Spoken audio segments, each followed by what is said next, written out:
All right, so I was just highlighting what McKinley Wright just told us, which is don't show me the highlights, show me the mistakes. And that's something that he learned through maturity of saying, okay, I want to know what I did wrong to correct it. Curious just your opinion on McKinley seeking that out and how it has improved him. Yeah, Andy, I think it's just another step in the maturity process that kids go through. And especially so many kids today with social media, they want to be hearing about the great things that are going on and all the good things that are happening to them or to their friends. And they don't want to look at the dark side sometimes. And I think at some point, as you become an adult, and McKinley has become an adult right before our eyes over the last 4 years, you realize that that's really not the way you take the next step.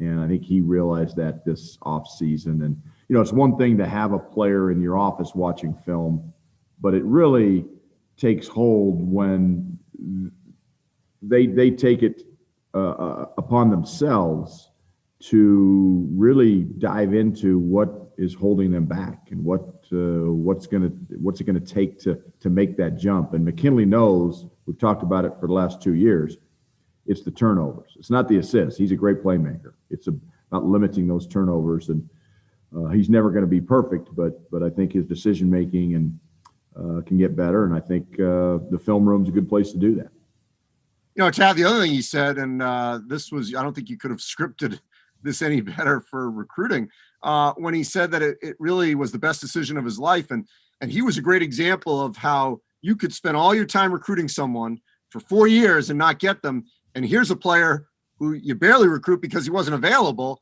and bam, he comes to you when things don't work out at Dayton or Indiana or wherever he was going to ultimately end up. And yet he says this was the perfect fit for him and the way it all came about. What does that say about recruiting and how you can make these marriages in a non-traditional format, and yet they can work out so well? Well, the old adage, Andy, you'd rather be lucky than good. That's how I feel as a coach to coach McKinley Wright. He might feel like it's the best decision that he ever made to come to Colorado, and I feel like it's the best decision we ever made to recruit him when he became available and when we had a need for him. So I couldn't think of a better young man, and I couldn't be luckier. It's funny, I was thinking about this the other day. There's a lot of pictures in our building of Josh Scott, who to me was the epitome of what a student athlete is. And I remember when Josh Scott graduated, whenever it was, I lose track of the years now, but I remember thinking I might not be lucky enough to ever coach another young man like Josh Scott. And then along comes McKinley Wright. And they're two totally different players, two totally different kids from different backgrounds, but they are kind of cut from the same cloth when it comes to just being the epitome of what it means to be a Colorado Buffalo basketball player. They're bought in. They got their feet on the ground. They work hard. They're coachable. They're just a joy to be around every day. And so when McKinley graduates and moves on, we got to find another one like him. And there's only one McKinley Wright, but we need to find somebody like him to come in and help run this team. Tad, you are very active within the NABC and coaches and peers across the country of getting this season off the ground. It's going to be like a season none of us have ever experienced. It's a year like none of us have had in our lives. Coaching with a mask on, officials wearing a mask when they communicate, spread out benches, so many other logistical things that are going to have to go well on a game management basis on a daily basis, let alone the daily testing and making sure everyone's negative. To get to this point, how difficult was it for all the parties, all the stakeholders to get someone on the same page to make this happen here in 2 weeks' time? It's been really difficult, and we couldn't be here without our administration.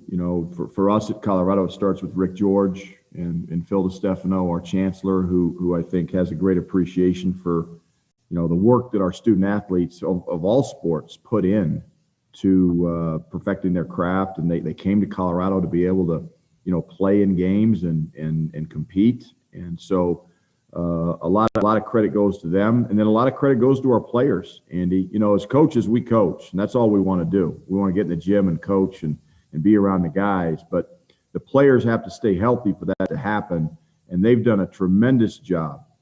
And most of our guys have been here since June the 7th, and they've done an exemplary job of handling themselves off the court, because we know that at Colorado, the virus, we're going to keep it out of our building. We're going to keep it, out of our facilities as best we can, and we've been successful doing that. Our medical staff deserves a lot of credit in the protocols that they've put in place to allow that to happen.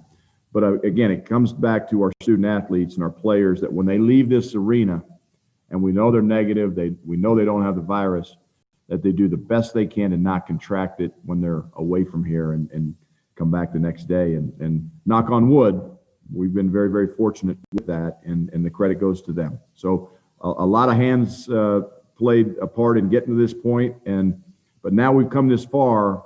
It's just really critical we get to that start of the season. I want to see that ball be tipped up for us on November 25th.